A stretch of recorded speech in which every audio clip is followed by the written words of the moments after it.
Muito bem, pessoal. Vamos dar sequência, então, na nossa aula sobre emoções. Lembrando que esta é a parte 2. Se você não viu a parte um, eu vou deixar aqui embaixo no descritivo o link para você acessar, porque essa aula que nós estamos dando agora é sequência da parte um.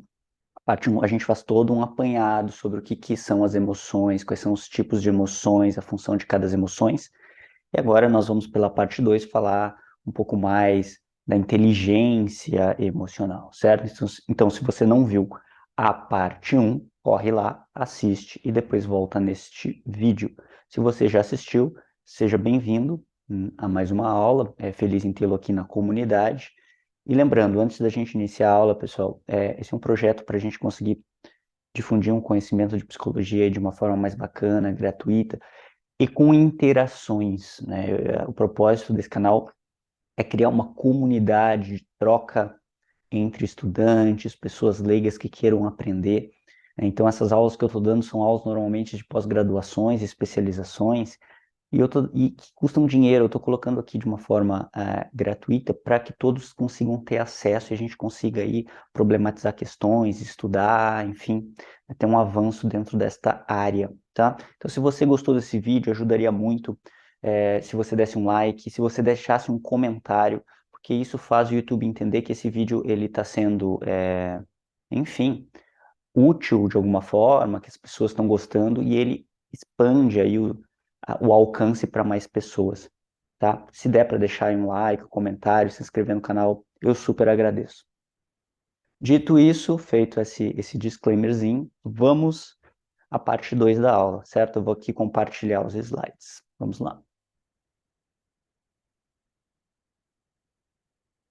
Nós paramos aqui na parte 4, a função das emoções, né, pessoal? Vamos lá. Bem, nós estávamos falando, a última emoção que a gente viu foi desprezo, nós falamos das alegria, tristeza, medo, nojo, raiva, surpresa, desprezo, falamos de todas essas emoções. Agora nós vamos entrar na função das emoções. A gente já falou um pouco isso, mas como eu disse na aula anterior, a parte um, a gente vai refrisar isso várias vezes para entrar por osmose na cabeça de vocês a função das emoções, tá? Então eu vou repetir o slide que é o seguinte: a função das emoções é passar uma mensagem do nosso corpo, muitas vezes corpo inconsciente, para a nossa consciência, para o nosso eu. A função das emoções é passar uma mensagem. Assim, quando nós ficamos sem comer um alimento, beber água, alguma coisa assim, a nossa barriga ronca, e o roncar da barriga é um sinal para a nossa cabeça entender, dizendo: olha, nosso corpo está com fome, vamos, convida um comportamento, ó, vamos atrás de um alimento. Da mesma forma, uma dor ou uma emoção, ela vai, se escutada, convidar a gente, comportamentalmente, ir atrás de uma necessidade emocional não atendida. E a gente viu no início da aula passada as necessidades emocionais, né? Vocês se lembram? Tem a ver com conexão, autonomia e segurança, tá? Então, as emoções são um GPS interno, as emoções são mensageiros que nós temos que escutar. A nossa sociedade trabalha muito uma ideia de predomínio da razão sobre as emoções, não escute suas emoções, raiva é feio, tristeza é feio, e a gente tende a recalcar, a reprimir isso. Nós temos que escutar as emoções para conseguir ter, como a gente vai ver depois, inteligência emocional e saber lidar com elas. Ok? Nós somos um ser animal que a gente goste ou não goste. Tá? Então, aprender a lidar com esse ser e corpo animal é o melhor que a gente pode fazer aqui. Beleza. As emoções, para vocês verem o impacto que elas têm na nossa vida. A gente não percebe como seria uma vida totalmente sem emoções, porque a gente já nasce, né, com elas. Então a gente não sente falta do que a gente não tem. Mas teve um caso de um operário americano chamado Phineas Gage, que eu comentei um pouquinho na aula anterior, agora nós vamos na parte 1, agora nós vamos desenvolver mais. Ele estava trabalhando em trilhos do trem, houve lá uma explosão. e uma barra de ferro atravessou o crânio dele. Bem naquela parte do cérebro de emocional, sabe, desenvolvimental dos mamíferos, tá? Bem naquela parte. E aí, do sistema límbico, que se chama, ele ficou com as emoções prejudicadas, ele não conseguia mais sentir emoções. Em resumo, é isso. E o curioso, dentre outros efeitos colaterais que foram percebidos nele, é que ele não conseguia mais tomar qualquer tipo de decisão. Seja ela, eu fecho a pasta de dente ou deixo aberta? Eu vou comer feijão, eu vou comer lentilha? Eu vou marcar uma consulta no dentista segunda ou terça? Eu quero ir para a direita ou eu quero para a esquerda? Qualquer decisão simples, ele ficava remoendo por dias, semanas e ele não conseguia chegar a uma conclusão. Aí vocês perguntam, mas o que que isso tem a ver? Tem a ver, pessoal, que nós achamos que temos domínio sobre o nosso corpo, que nós tomamos decisões lógicas e racionais. Ah, eu tomei essa decisão porque é melhor para mim, blá blá blá, daí a gente justifica o porquê. Hã? Na verdade, quem toma as decisões, as nossas decisões, elas são baseadas na nossa vontade, nas nossas emoções, no nosso instinto, no nosso gut feeling, que se chama em inglês. E nós só criamos uma narrativa de por que nós tomamos aquela decisão e por que aquela decisão é a melhor, para a gente ficar satisfeito com a nossa própria decisão. Mas, na verdade, essas decisões são tomadas a cunho emocional, tá? Olhem que interessante. Isso é Nietzsche também, né? Nietzsche já falava, novamente, os nossos pensamentos são sombras das nossas emoções, certo? Então, quando se tiraram as emoções, não teve mais a sombra, ou seja, a pessoa não conseguiu mais decidir nada. Não havia ali um cérebro racional que predominava. Havia um cérebro emocional que fazia nós tomarmos determinados comportamentos, etc. E o cérebro racional, ele meio que conseguia ponderar algumas coisas, mas, via de regra, ia na onda desse cérebro emocional, né? Então, o ponto é, nós não somos seres racionais puramente, longe disso. Nós tomamos decisões racionais baseado em nossa influência emocional, baseados no que sentimos. E nos convencemos de que essa escolha foi racional. Olha só que coisa interessante. Nós vamos ver depois que em um processo de psicoterapia, e aqui o próprio Schopenhauer no livro dele, o livro magno dele, né, a obra-prima dele, O Mundo como Vontade de Representação, ele traz a ideia de que o máximo que nós conseguimos fazer, e é o que nós vamos fazer em psicoterapia com o paciente, ou você pode tentar fazer com você mesmo, é usar a razão para entender e ler o que está acontecendo no ambiente, e com base nessa informação que você tem do ambiente, adaptar o seu comportamento, a sua estratégia do que você está fazendo, que não está dando certo, para conseguir com que a sua vontade, a sua necessidade lá de fundo seja suprida. Então a razão ela vai operar como um auxiliar para a gente conseguir aquilo que nosso corpo precisa. E esse é o processo de psicoterapia. Vou gravar uma aula chamada Eu no Espelho, de um modelo integrativo filosófico experiencial que eu vou trazer, certo? Da vontade de Schopenhauer, passando por Nietzsche, chegando até a sublimação freudiana, onde é justamente esse o ponto que nós vamos trabalhar. A razão como auxiliar do nosso corpo, auxiliar de uma vontade servindo às necessidades emocionais não supridas, de como o sujeito pode compreender tudo isso. Primeiro, entender qual é a necessidade não suprida, entender quais as emoções que são mensageiros dessas necessidades não atendidas, escutar essas emoções, validar essas emoções e, através da razão, calibrar esse alvo, conseguir no ambiente uma forma de atender essa barriga roncando, esta demanda. Tá bem? Eu vou explicar isso nessa aula depois que eu vou dar com bastante calma. Convido todos a estarem presentes. Então, pasmem, não somos seres racionais, Nós tomamos decisões baseadas em processos emocionais. Quer ver como? Vou dar um exemplo para vocês. Olha que divertido. Vamos lá.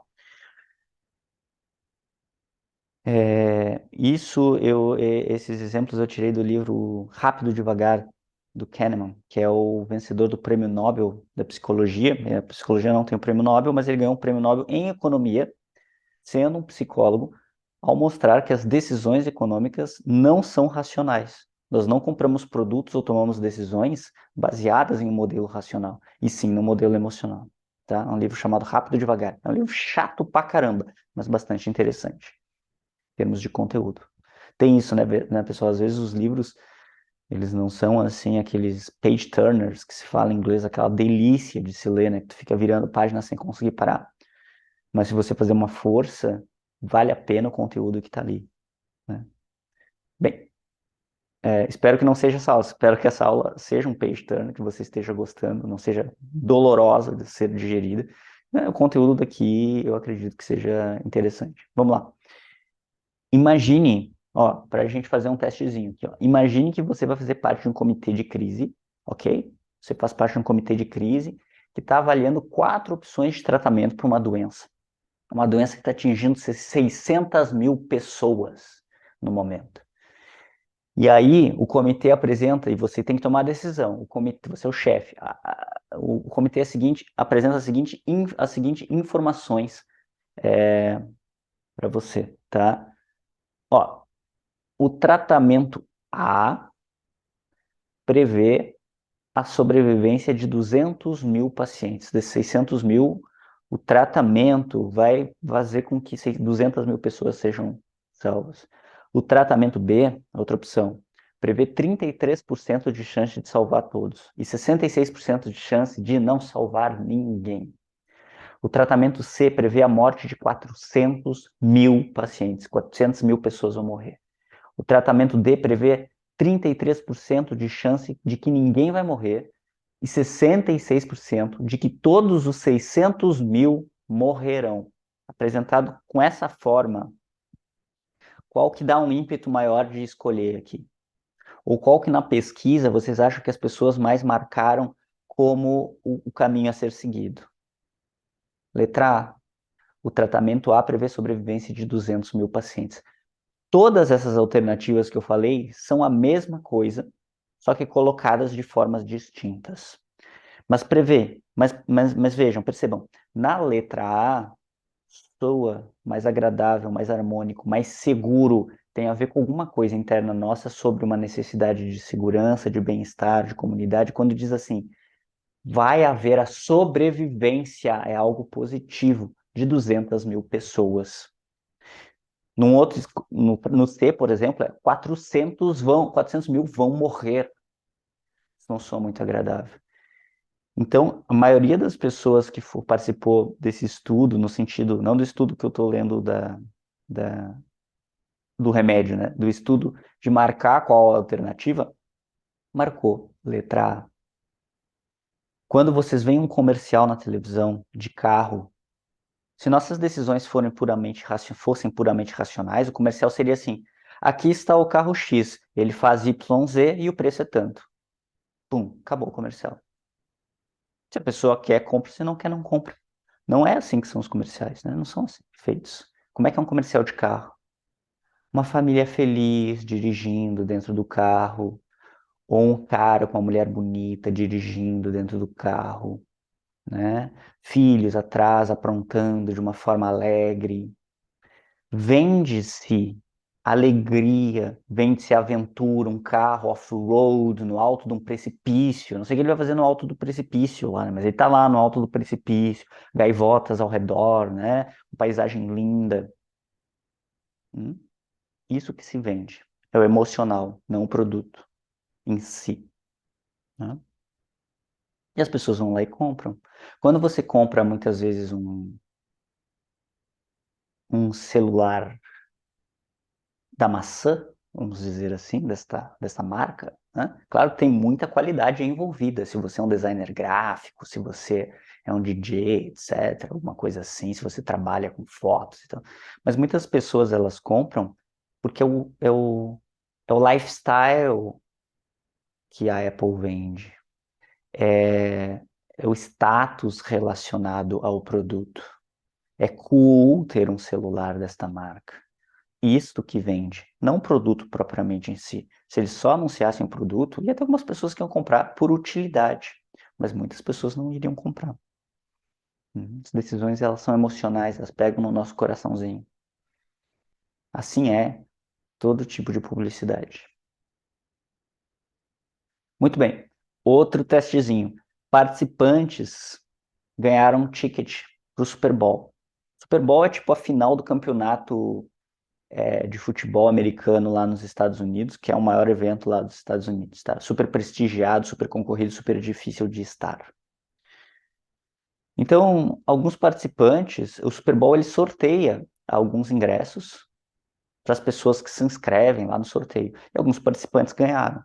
E aí o pessoal da pesquisa, que estava vendo essa questão das emoções, foi lá e ofertou para esse pessoal que ganhou o ticket US$ 10.000 para o ingresso. Não lembro se foi 10 ou 20. Ofertou US$ 10.000, assim, ó. Tu me dá o teu ingresso que tu ganhou, sorteado, e eu te pago US$ 10.000. A resposta das pessoas foi: não, é meu, eu ganhei, eu vou aproveitar, esse evento é único, isso foi uma oportunidade incrível, eu vou ir. A maioria das pessoas que foi sorteada, ganhou de graça o ingresso, não quis vender por US$ 10.000, respondeu isso. Aí, os pesquisadores, eles foram atrás de outras pessoas que tinham o ingresso, não que ganharam o ingresso, né? E aí, não, desculpa, os pesquisadores eles foram atrás de pessoas que não tinham o ingresso, pessoas avulsas, quaisquer, que queriam ir no jogo ou qualquer coisa do tipo, mas não tinham o ingresso e perguntaram: você compraria um ingresso para o Super Bowl por US$ 10.000? E a resposta das pessoas foi: jamais eu pagaria isso para ver um jogo de futebol. Não, muito caro. Ou seja, é a mesma coisa. Os dois cenários você ganharia 10 mil.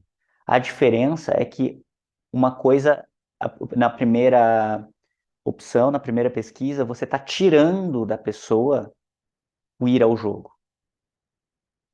Perde-se a expectativa já criada. Na segunda, não tem expectativa criada. E a pessoa não vai pagar, ela que está tirando do bolso dela dinheiro para ter a sensação de ir ao jogo. Isso que muda. Num você tira, no outro você tira o barato do que tu já tem e no outro não. E aí a resposta, mas o valor é o mesmo, a situação é a mesma. E as pessoas, via de regra, mudaram e muito a sua opinião. Num eu disse, não, eu vou ir, custe o que custar, é um evento único. Na outra eles disseram, eu jamais pagaria isso para um jogo. Ou seja, a decisão é emocional. Apenas dois exemplos, tá? Se você, enfim, é só ligar a TV e ver propaganda comercial que vocês vão entender o que eu estou falando. Todo comercial, percebo, tem um cunho de te afetar emocionalmente, certo? Buenas. Emoções são importantes. Já falamos um pouco sobre isso, vamos aprofundar. Para viver socialmente e manter preservação da espécie. Empatia. As emoções fazem com que nós nos conectamos com os outros, em grupo, em comunidade. Quando nós não sentimos emoções, então a tristeza faz com que alguém venha, me ampare, é um pedido de ajuda.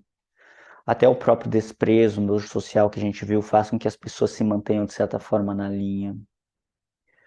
O afeto, a alegria que é gerada por estar em grupo, né? O vínculo, tudo isso tem a ver com estar aberto a sentir emoções. É como se fossem ondas invisíveis que conecta uma pessoa com a outra. Tem um livro muito bonito de Dostoiévski que se chama Crime e Castigo, que fala-se, esse livro fala-se muito sobre a culpa, né? E a ideia do super-homem de Nietzsche, de que a gente não pode fazer o que, enfim, um certo niilismo de fazer o que a gente acha que pode fazer sem ter consequências emocionais. É um livro lindo, mas o ponto que eu quero chegar no final é que é um personagem, Raskolnikov, é um personagem ali da literatura, e ele é um personagem niilista, um personagem que não tem conexão com a vida, não tá nem aí pra nada, meio que tanto faz, tanto fez as coisas. Spoiler, no fim, ele é condenado e enviado para Sibéria, tá? E ele tá lá cumprindo a pena na Sibéria, não tá nem aí pra nada. Mas tem uma personagem do livro que gosta muito dele, que se não me engano é a Sônia, né? E a Sônia vai atrás dele, fica à volta dele, fica ali demonstrando carinho, empatia, e ele ali fechado. Até que chega um ponto do livro, que é o ponto que Dostoiévski traz nas suas obras, uma narrativa muito bonita, que ele diz assim: algo faz com que o personagem Raskolnikov se ajoelhe perante Sônia, não é ele que se ajoelha, algo, uma força faz com que ele se ajoelhe perante Sônia e comece a chorar. E aí o Dostoiévski coloca essa frase linda que é: o coração de Sônia, ou o coração de um, começou a emanar infinitas fontes de vida para o coração do outro. E isso salvou Raskolnikov. É bastante profundo, é bastante bonito, né? E talvez aí em outras aulas de filosofia a gente vai falar sobre o que vale a pena na vida e as coisas que... Muitas coisas não valem a pena na vida, a vida é muita dor e sofrimento, mas uma das coisas que valem a pena na vida é esse amor, essa coisa sublime que nós sentimos, e o amor cura, certo? Pessoas que vivem isoladas socialmente ou vivem sozinhas morrem mais cedo, adoecem mais. Pessoas que têm mais amigos e vivem em comunidade tendem a ter uma saúde melhor, uma vida mais satisfatória e duram mais, certo? Outro ponto, quando a gente tem algum tipo de distúrbio, de transtorno mental, onde a gente não consegue sentir empatia, por exemplo, narcisistas, antissociais lê-se psicopatas, tá? Antissociais é um termo técnico da psiquiatria e psicologia, não significa uma pessoa que tem vergonha de falar com os outros. Antissocial é alguém que não se relaciona, alguém que não tá nem aí, vê os outros como objeto. Essa pessoa, ela não tem o colorido da vida, ela vê os outros como meros objetos a serem utilizados a seu favor, e com isso, não todos, uma pequena categoria, os psicopatas, eles podem cometer crimes, eles podem burlar a lei, eles podem lá, não gostei de ti, vou lá, vou enfiar uma faca, cortar a cabeça, te picotar, botar em pedacinhos numa mala, essas notícias malucas que a gente vê na TV. Normalmente essas pessoas que fazem isso com os outros têm uma severa psicopatia, né? O caso né, ilustrado aqui pelo Hannibal, etc. Enfim, então as emoções, elas nos mantêm humanos, elas nos mantêm em comunidade, e a gente viu na primeira aula que isso existe para nos manter em grupo e ser reforçado relações sociais de uma forma que a gente sobrevivesse lá atrás, porque nós éramos os animais mais velozes, mais fortes, né? Então a gente precisava de uma tribo para criar uma criança e uma tribo para conseguir caçar um tigre, por exemplo, né? Um tigre contra uma pessoa não dá nem graça. O tigre, né, se sobressai, ok? Emoções, então, elas dão um colorido da vida. Dostoiévski traz muito isso, é um review que eu também vou fazer do livro, obra-prima dele, dos irmãos Karamazov, que ele traz que alegria e tristeza são lados opostos da mesma moeda. Nietzsche também referenda isso no Amor Fati de Nietzsche, né? É preciso amar a dor. A ideia é que você só vai sentir tudo que é bom na vida, tudo que vale a pena, uma relação, uma troca, tem o pico, e assim também vai ter a queda. Essas relações terminam. Sejam por terminar porque alguém termina com alguém, seja porque a morte bate à nossa porta. E quando eu perco, eu sofro. Isso me gera tristeza. Mas o ponto desses autores como Dostoiévski e Nietzsche é que nós não devemos fugir da tristeza da vida, do sofrimento da vida, porque daí nós estamos fugindo da própria vida. Nós estamos fugindo dos momentos alegres e bons também. E segundo eles, a ideia é que isso tem que ser consumido, a vida tem que ser consumida em seu total, sentindo tudo que nós temos que sentir. Por isso, amor fati, ame a vida, ame o destino, mesmo que traga sofrimento, porque significa que você está no colorido da vida. Né? Dostoiévski tem uma frase bonita também que ele diz que é: eu somente temo uma coisa, não ser digno de meu sofrimento. Tá? Então, as emoções dão colorido, dão sentido para a vida. Se você tirar isso, a vida fica algo a ser executado numa rotina monótona, sem o menor sentido. E aí a pessoa vai sofrer por causa disso também, tá? A gente tem uma frase que também eu acho bonita, que é: quem tem um porquê suporta qualquer como. Né? Então, quem tem um motivo, quem tem um sentido, suporta qualquer dor, certo? Esquizoides são pessoas que não têm esse colorido. Esquizoides é um transtorno de personalidade onde a pessoa não tem, via de regra, não sente emoções, até onde a gente sabe. Como que essas pessoas vivem?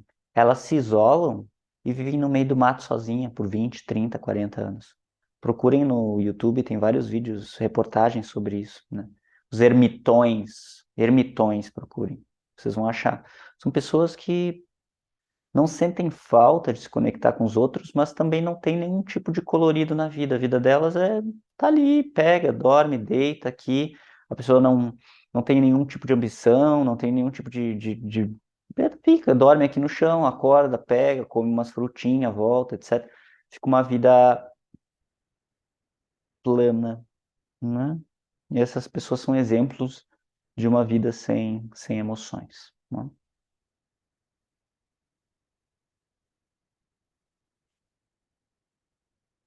Bom, um ponto importante de falar disso, eu falei de Dostoiévski e Nietzsche, que vinham nessa linha de abrace o sofrimento, abrace a vida, abrace as alegrias e tristezas. Nós vamos ver também em uma outra aula que Schopenhauer já é mais dessa batida. Schopenhauer vai tentar provar por A mais B que no próprio mundo como vontade de representação, mundo como vontade de representação, né? É, mundo como vontade de representação, que a vida basicamente é sofrimento, o sofrimento é positivo, né? As alegrias muitas vezes para ele são alívios de uma necessidade. As alegrias são negativas. Ele diz: se resta dúvida que a vida é sofrimento, observe um animal comendo o outro na natureza e se pergunte: o animal que está comendo está mais alegre do que em dor o animal que está sendo comido? A dor se sobressai muito do que as alegrias que a gente sente na vida. Segundo Schopenhauer, e eu vou explicar isso numa aula, tem a ideia do pêndulo, que é nós estamos sempre desejantes, sempre atrás de algo. Quando nós temos um desejo específico de alguma coisa, certo? Seja lá um relacionamento, um PlayStation novo, um carro, um emprego, qualquer coisa, né? E nós sofremos porque não temos. E aí, nós vamos atrás disso, e quando nós conquistamos, no momento que nós conquistamos esse desejo, por causa do hábito, esse desejo se torna um tédio e já não nos satisfaz mais, já não gera mais alegria. E aí nossa vontade cria um novo desejo. Então nós estamos sempre sofrendo desejantes do que nós não temos. Esta é a ideia de Schopenhauer. E aí para Schopenhauer, e aqui que ele difere de Nietzsche, Nietzsche vai dizer: ame o sofrimento. A graça da vida está nesse pêndulo, está em ir atrás do que a gente quer, está nessa busca. Esse é o barato, nas alegrias e nas tristezas da busca, não na recompensa em si. Já Schopenhauer vai dizer: não vale a pena, porque quando tu tem a recompensa, ela vira nada, ela se esfarela na mão. O hábito mata isso. Então, o melhor é se isolar e tentar, de certa forma, viver uma vida ascética, sufocar a vontade, matar a vontade, congelar a vontade. Por isso que Schopenhauer é tido como o filósofo pessimista, né? E olha que para tu ser um filósofo dito como o mais pessimista de todos, tu tem que fazer bastante força, porque a filosofia em si já é pesada, né? Mas a filosofia de Schopenhauer é linda, tá? Eu recomendo muito ler os textos deles, ele escreve brilhantemente bem, muito bem. Não é que nem outros filósofos que são difíceis de entender. Ele escreve de uma maneira linda, muito bem mesmo. E a base da filosofia dele, desse livro O Mundo como Vontade de Representação, ele simplesmente explica tudo o que existe no mundo. É isso. Um livro que ele escreveu com 30 anos. Simples, né, pessoal? Bem simples. O que vocês estavam fazendo com 30 anos, né? Escrevendo uma obra-prima, né? Não se comparem, né? Olha o nível da genialidade do cara. E tem uma pura e linda verdade na leitura de Schopenhauer. Vale muito a pena. A questão da saída que ele dá, a resolução que ele traz, que aí é discutida por outros filósofos, né? A saída dele é abdique da vida e a saída vai ser a compaixão pelos seres humanos, vai ser a arte, vai ser a música, vai ser de alguma forma ficar ali no seu cantinho contemplando esses fatores, contato com a natureza, a arte, tentar fazer o bem para os outros, tudo isso são formas, são saídas schopenhauerianas. Enfim, nós vamos ver depois nas outras aulas. Eu gosto de falar aqui porque eu adoro esses autores. Então, vejam, esquizoides não sentem emoções, vida é preto e branco. E esse ponto, volta, esse ponto Nietzsche versus Schopenhauer, na forma como eles vão dizer, um vai dizer abrace a dor, o outro vai dizer fuja da dor, não tenha muitos estímulos, Schopenhauer, né? Nietzsche vai dizer, olhe, se jogue no precipício, tem estímulos, aventure-se, peque, goze, né? Tem alegrias e tristezas, isso a gente vai ver na clínica. Vai ser uma discussão que implicitamente nossos pacientes vão nos trazer a partir das suas dores. Por isso que eu acho importante a gente ter uma base filosófica interessante, entendendo que a vida é este pêndulo, a Lacan já trazia, somos seres sempre desejantes, advindos de uma incompletude. É importante entender esses pontos para a gente ter uma base ontológica de que é o ser humano, tá? Então isso vai ser explicado depois numa outra aula. Vocês estão convidados aí a assistir. Fechamos isso. Prometo que não vou mais entrar nessa seara. Vamos ao emocional. Saúde emocional tem a ver com estar em contato com as emoções, escutar elas. Saber o que as emoções querem comunicar, qual a necessidade não está sendo suprida. Essa é a mensagem que nós estamos passando ao longo da aula, né, pessoal?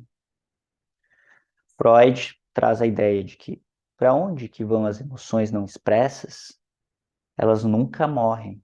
Elas são enterradas vivas e saem de piores formas mais tarde. O que Freud, na teoria dele, chamou de recalcamento. A gente pega algo e tenta enterrar isso vivo dentro da gente. Isso não vai embora. Quando você sente uma tristeza e você ignora ela, ela não vai embora. Ela se transforma.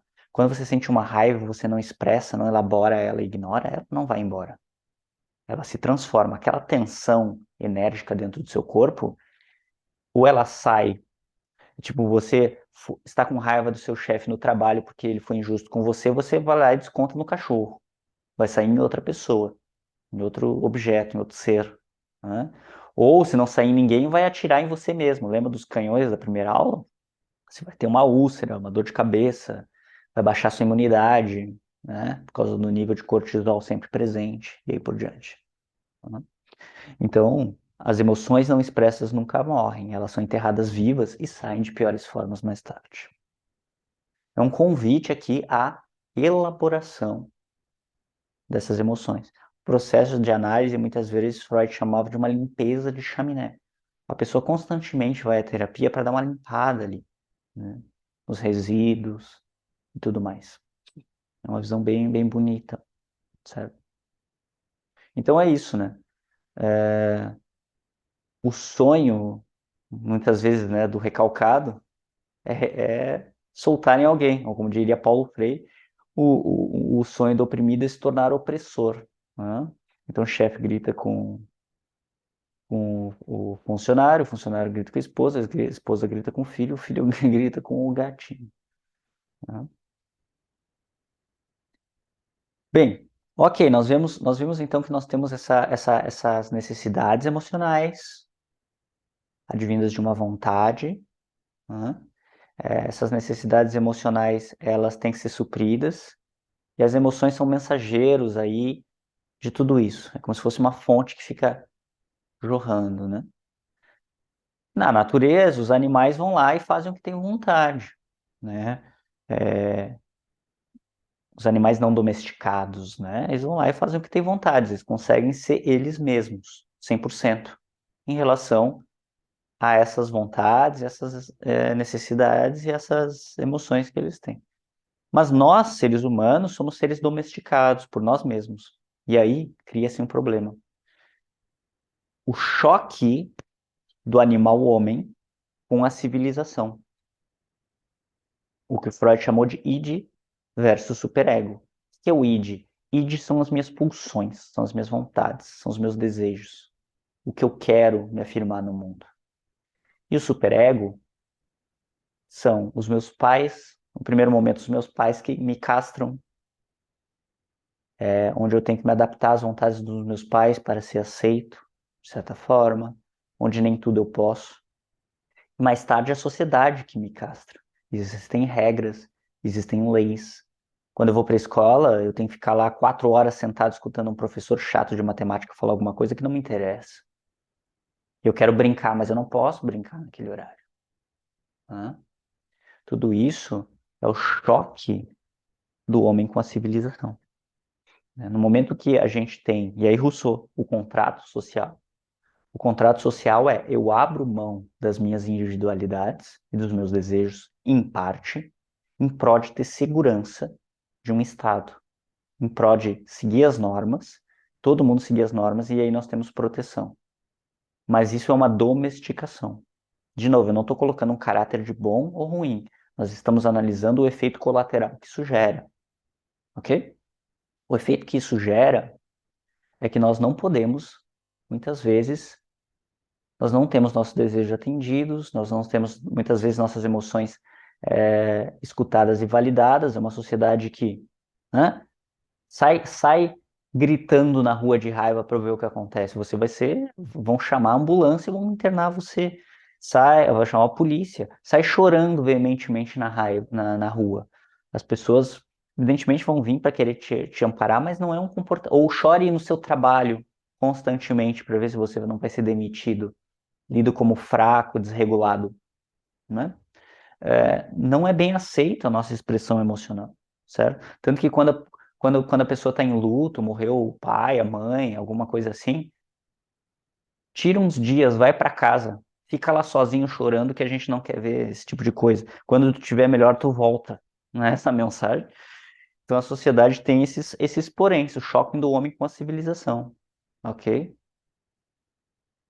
Muitas vezes, também nós temos que fingir certas emoções naquela reunião bacana de segunda-feira às 8 da manhã ou sexta-feira às 17 horas, né? Que ninguém está mais afim, fingir que está ao máximo aquilo, né? Tudo isso é o choque do homem com a civilização. E o que que a gente faz com isso? Como que a gente lida com as nossas emoções se elas não são completamente aceitas pelo outro ou pelo mundo? E pelo outro também, né, pessoal? Veja, se você tem um parceiro amoroso e a toda hora, daqui a pouco, você demanda emocionalmente dele, é uma relação egoísta. Tem que ter um equilíbrio para com o outro. Quando eu falo castração, não é no sentido ruim. Na teoria freudiana, é necessária ter a castração, é necessário que nós nos adaptemos ao mundo para navegar a este mundo. Mas como que a gente faz isso? É o que nós chamamos, no modelo mais cognitivista, que cunhado pelo Daniel Goleman, embora não seja puramente dele, não foi ele que criou, inventou isso, né? Ninguém inventou a roda. Depois de, como dizem, depois de Platão tudo é nota de rodapé, mas ele cunhou comercialmente esse termo da inteligência emocional e também contribuiu muito com seus estudos em cima disso, né? Então nós vamos ver o que é a inteligência emocional, parte 5.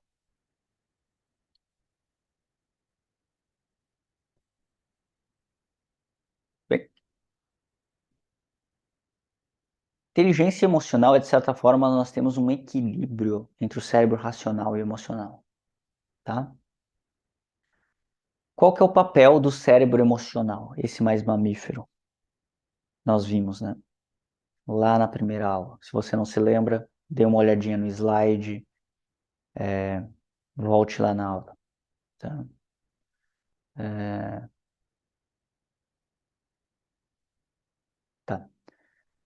O papel do cérebro emocional é, de novo, mensageiro das nossas necessidades e gostos pela vida. Ele informa quase como se fosse uma espécie de termômetro para a febre, o que vai bem e o que não vai bem, dentro do nosso corpo e do nosso corpo para com o mundo, em relação às necessidades emocionais, em relação ao bem-estar social de nós para com os outros. Esse é o cérebro emocional, essa é a função dele, tá? Além de, como a gente falou, traz o colorido para a vida, etc, etc. Mas em termos evolutivos darwinianos, essa é a função dele, tá? Faz também nós temos empatia pelo próximo e viver em sociedade. O conceito de empatia é eu sentir a dor do outro. Lembra, a gente falou um pouco sobre neurônios espelhos na primeira parte? Eu só consigo sentir e me conectar com a dor do outro, ou a alegria do outro, ficar feliz quando o meu amigo ganha alguma coisa, ou quando qualquer coisa assim, né? Ficar feliz pelo outro, se eu consigo sentir essas emoções em mim mesmo. Se isso está bloqueado em mim, eu não vou conseguir ter empatia, porque esses raiozinhos das emoções do outro vão chegar, vão bater numa porta, num bloqueio, numa armadura, vão morrer. Eu não vou conseguir me conectar com o outro se eu não me conecto comigo mesmo primeiro. Então eu tenho que estar aberto a sentir emoções e aí sim eu estou apto a sentir o que o outro sente, que é o conceito de empatia. Tá? E a empatia faz com que nós não só gera bem-estar, mas faz a gente viver em sociedade, nos protege de ameaças e perigos. Qual que é o papel do cérebro racional? É saber conversar com esse cérebro emocional. Às vezes, saber postergar desejos e gratificações imediatas, quando necessário. Volto ao exemplo. Se você está assistindo essa aula no final de semana, num dia bonito de sol, e você pensa, puxa, eu poderia estar lá fora num parque, me divertindo, não sei o que, meu amigo me chamou para sair, eu estou aqui assistindo essa aula, você está postergando provavelmente uma gratificação, dizendo, isso vai ser importante para a minha formação. O cérebro emocional não tem essa capacidade. O racional, ele consegue ponderar isso. Mas, que nem eu falei, Schopenhauer, a ideia de nós conseguimos ponderar desde que uma calibração de alvo. O cérebro racional, ele vai ser permitido a fazer isso porque a gente vai entender que depois nós vamos ter uma recompensa maior. É como se dissesse, a melhor maneira que nós temos de ter nossa necessidade emocional de autonomia satisfeita é assistindo essa aula e fazendo um curso, porque isso vai nos trazer uma gratificação depois de um dinheiro que vai nos dar liberdade. Então a gente está alinhado com um valor e uma necessidade. Se não tivesse propósito, por mais que vocês forçassem a barra, o cérebro racional não ia comprar, não ia dar certo. E isso acontece, a gente vê em psicoterapia, daqui a pouco é um jovem estudante que está fazendo um curso, né, entrou na faculdade, não sabia qual curso escolher, escolheu o curso A e não está mais tendo sentido, não está mais gostando, por mais que ele se force a ficar ali, não dá, ele começa a faltar aula, ele começa a dormir na aula, ele começa a ir mal nas provas. Não tem controle sobre isso, porque não está alinhado com uma necessidade dele. Da mesma forma, se você está num relacionamento e você sente que já deu o que tinha que dar, começa a pessoa a se boicotar, começa a pessoa a se esfriar no relacionamento. Os comportamentos começam a mostrar isso, porque não tem liga em relação às necessidades, aos princípios ou os valores que estão lá dentro. Tá? Então, o máximo que nós conseguimos fazer com o nosso racional é saber conversar com o emocional, desde que faça sentido as nossas necessidades emocionais. Vige de regra, nossos valores. Ok? Então, veja, o cérebro racional ele vai ter o papel de escutar as necessidades e gerenciar quando e como obtê-las. Às vezes de forma momentânea. Vamos nessa, que bom. Às vezes, dizendo, segura a onda aí, porque vai ser melhor depois. É isso que nós conseguimos fazer com o racional, tá? ele é condicionado, ele é preso, como se tivesse o cérebro racional aqui, umas certas correntes ou linhas, umas certas cordas amarrado ao emocional. Ele não consegue ter muita flexibilidade. Ele vai conseguir girar um pouquinho, né, para deixar a luz do sol entrar e iluminar aqui as necessidades, né, suprir o que nós precisamos.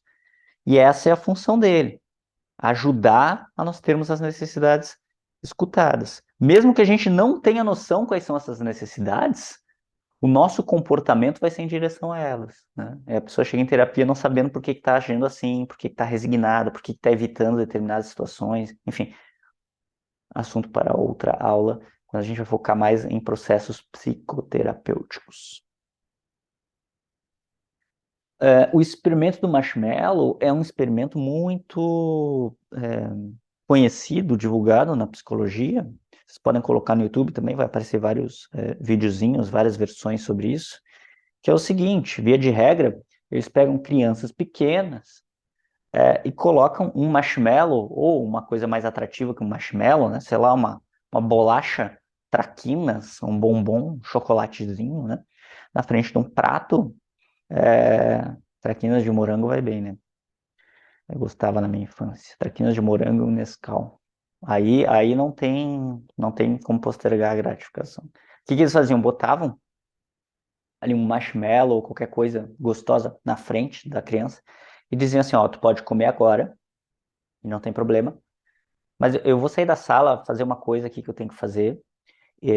Enfim, a pessoa inventava, o adulto, né, que estava na sala com a criança, inventava que tinha que sair, e diz, quando eu voltar, se tu não tiver comido esse marshmallow que está aqui na tua frente, então tem a criança sentada na sala com o marshmallow e o adulto diz que tem que sair, e o adulto diz assim, se tu não comer o marshmallow, na volta eu te dou 2.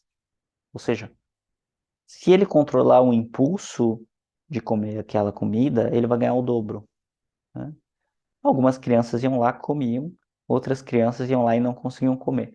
Eles fizeram uma espécie de estudo longitudinal e viram que as crianças que conseguiam ter um controle de impulso de não comer o marshmallow para ter recompensa, via de regra se deram melhor na vida.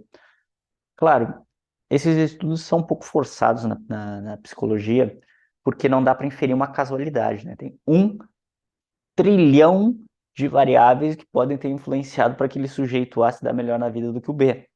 Não foi isolada a variável de dizer controle de impulso. Essa criança, por ter conseguido não comer o marshmallow esperado, a tia voltar e receber o dobro, ou seja, ela tem controle de impulso, ela se deu muito melhor na vida por causa disso. Tem fatores econômicos, sociais, conjecturas aleatórias da vida, sei lá se teve pai, mãe, relação, como é que era, afeto, não afeto, morreu alguém, não morreu alguém, oportunidades, enfim. Então, os estudos na psicologia têm que ser olhados com muita calma, né? Mas é interessante a ideia de que alguns conseguem postergar a gratificação, outros não, né? Passo a passo para gerenciar nosso cérebro emocional. Primeiro, nós temos que conhecer as próprias emoções. Nós temos que ter a capacidade de entender o que a gente está sentindo. Normalmente as pessoas referem à palavra angústia, aflição. Essas palavras, para o cognitivismo, né, para a psicologia cognitiva, é quando a pessoa não consegue discernir qual das 6 ou 7 emoções ela está sentindo. Alegria, tristeza, medo, nojo, raiva, surpresa ou desprezo. Ah, eu estou angustiado. Parte do processo de psicoterapia é olhar para esse sentimento, sem se desorganizar, se aproximar dele devagarinho e tentar entender quais as emoções que estão ali. Quais as emoções? Conhecer as próprias emoções. Porque eu só consigo controlar depois de conhecer, né? Conhecer as próprias emoções, controlar as emoções, automotivação, reconhecimento das emoções nos outros, saber se relacionar interpessoalmente. Eu vou falar um por um agora desses, tá? Eu acredito, vamos ver, eu não lembro os slides. Acho que sim. Tá. Conhecer as próprias emoções. Conhecer, como eu falei, conhecer e analisar suas emoções. Eu dei uma aceleradinha aqui, senão eu fico adiantando os slides, né, pessoal? Como faz tempo que eu montei eles, eu adianto aqui, depois vai ficar repetitivo. Então vamos por ordem. Conhecer as próprias emoções. Conhecer e analisar as emoções e as ações que você faz em resposta aos estímulos. Né? O que eu falei, é saber entender o que está acontecendo em si. E aí entender que, ok, aconteceu determinado tipo de situação, eu me senti com raiva, e aí por isso que eu fui lá e gritei com a pessoa. Ok, tá. Entendeu? É tu conseguir ter o ABC dos processos ali do que está acontecendo. Porque a emoção, ela convida um comportamento. Né? Mais adiante, em psicoterapia, a gente vai se perguntar, ok, teve a situação, tu ficou com raiva e tu gritou com a pessoa. O que que passou na tua cabeça que te gerou raiva? A gente vai analisar também a interpretação que a pessoa teve para sentir aquela emoção da raiva. Tá? Então, qual emoção eu estou sentindo? Alegria, tristeza, medo, nojo, raiva, surpresa, desprezo? Reconhecer qual é a emoção é o primeiro passo. Validação. Validação tem a ver com aceitar o que eu estou sentindo. Então, quando eu reconheço a emoção, eu poder dizer, ok, essa emoção está aqui. Não tem emoção feia, não tem emoção boa, não tem algo. É o que é. Estou sentindo raiva, tudo bem. Estou sentindo tristeza, tudo bem. Tá? Aceitar o que eu estou sentindo. A gente não escolhe o que a gente vai sentir. Tá? Então não faz sentido lutar contra isso. É a mesma coisa que ficar com raiva porque eu tenho 5 dedos na mão. Não faz o menor sentido. Tá? Como controlar as emoções? Controlar é uma palavra meio forte. Eu trocaria ela, mas ok. Como lidar com as emoções, né? Como conviver com as emoções. Então, entender o porquê que eu estou sentindo, o que eu estou sentindo. Isso também é um trabalho em psicoterapia, ok? Eu estou sentindo raiva. Por que que eu estou sentindo raiva? Eu estou triste. Por que que eu estou triste? A pergunta é por quê? O que que está passando na minha cabeça? Qual o pensamento? Qual a interpretação da situação? O que que está acontecendo? Ou como eu estou interpretando o que está acontecendo, que está fazendo com que eu sinta essa emoção? Entender o porquê eu estou sentindo. Entender, não o porquê, entender por que estou sentindo o que estou sentindo, tá? Vamos ver esse exemplo aqui. Passo a passo para gerenciar nosso cérebro emocional. Exemplo. Eu estou sentindo raiva porque meu chefe pediu, entre aspas, né, para eu trabalhar no feriado. Aquele pedido amigo, dizendo assim, tu se importaria de vir aqui no sábado? Eu sei que amanhã é feriado, mas a gente tem que estar com a agenda apertada para a semana que vem. Seria ok para ti vir? Aquela pergunta assim, super, nem um pouco capciosa, né? Onde a pessoa se disser que não pega mal, ela não quer ir, ela tem que dar aquele sorriso no rosto e dizer, claro, não tem problema nenhum, né? Eu tinha marcado 1000 coisas para fazer no feriado. Não, não tinha nada programado, eu venho, adoro vir, né? É, e aí a pessoa sente raiva quando ele faz esse pedido, né? Então, situação, meu chefe pediu para eu trabalhar no feriado. Emoção, raiva. Qual que é a interpretação do evento? Eu me senti violado, ele não me respeita, ele acha que eu não tenho mais nada para fazer da vida, que minha vida é trabalhar, etc. Esses pensamentos, vejam, lembra da emoção raiva? A raiva é me sentir violado, me sentir ignorado, me sentir abusado. Essa interpretação do evento que gerou a emoção de raiva. Esse é um exemplo de como você pode entender por que você está sentindo o que está sentindo. Né? Ok, eu senti raiva porque eu me senti violado, porque meu chefe foi lá e fez uma solicitação indevida ou chata, e eu senti raiva, ok? Como que a raiva se manifesta no meu corpo?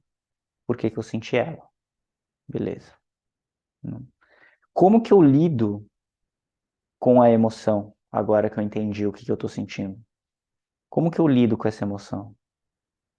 Aí, no momento que eu me afasto e consigo ver, ok, eu senti raiva, porque meu chefe fez um pedido e eu me senti violado. Certo.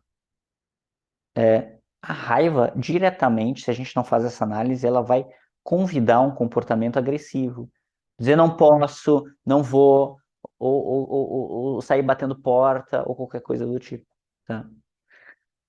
faz parte da inteligência emocional, uma vez que a gente consegue reconhecer não só a emoção, mas a interpretação da situação que gerou a emoção, nós conseguimos conversar com essa interpretação, com esse pensamento automático que veio, nós gerar um pensamento alternativo. Então, antes de mais nada, nós temos que validar a emoção. Ok, eu estar com raiva, dada essa situação, onde eu fui violado pelo meu chefe. Pô, na minha cabeça pode dizer, filha da puta mesmo. Uhum, ok. E aí, inteligência emocional é eu me perguntar qual o melhor momento para eu manifestar essa raiva. Eu não vou reprimir ela, recalcar ela, dizer, ah, esquece, tá tudo bem.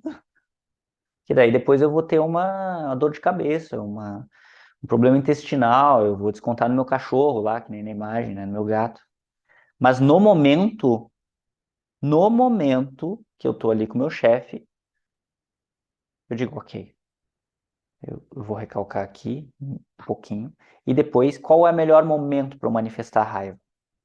No trabalho, ali xingando o chefe, né? Talvez não seja.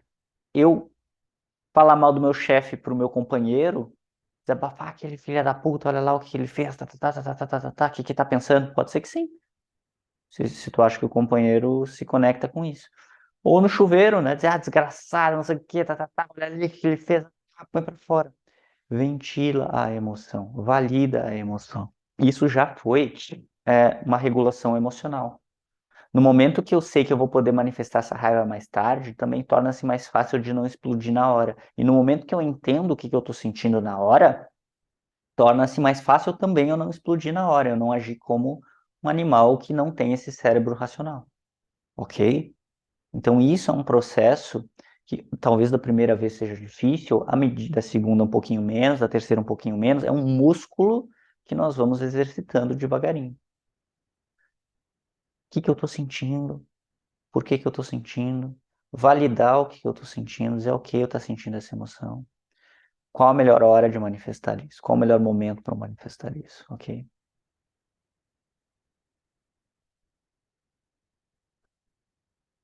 Por exemplo, tá difícil eu não manifestar a raiva quando eu estou em uma discussão amorosa com meu parceiro, Fernando. Eu vou lá e xingo ele, eu agrido ele, que é muito comum na discussão de casal. É, as pessoas tendem a ficar no modo ataque ou defesa, um tocando na ferida do outro, né? Então, quando alguém diz, ah, eu não gostei que tu fez aquilo, a pessoa, em vez de tentar dizer, puxa, eu vejo que tu ficaste frustrado, eu não quis te machucar, mas é que da minha perspectiva aconteceu assim assado, ou seja, ter empatia, desconectar com a emoção do outro para acalmar o outro, o que não é muito simples, mas é o que nós temos que tentar fazer. A gente tende a se sentir atacado, e quando a gente se sente atacado, o que vem? A raiva nos proteger, e aí a gente agride o outro, a gente vai lá e pega na ferida do outro. Ah, mas tu também aquele outro dia fez assim, assim, assim, assado. Aí o outro se sente atacado e nos ataca de volta. Ah, mas tu também uma vez lá com a tua mãe, não sei o que, não sei o que, não sei o que lá. E aí começa né, um ciclo bem vicioso, ruim. Né? Se a gente não consegue, ah, eu não consigo controlar a raiva nesse instante. Fernando, ok, pede um tempo, dizendo assim, eu tô com raiva, eu vou me afastar um pouco. Vai no banheiro, joga água na cara, sai da cena. Isso corta o incêndio, né? Isso corta esse efeito em cadeia, tá? Isso também é regulação emocional. Não estou conseguindo lidar muito bem com essa emoção? Pausa e se afasta. Pede tempo. Exemplo, né? Então,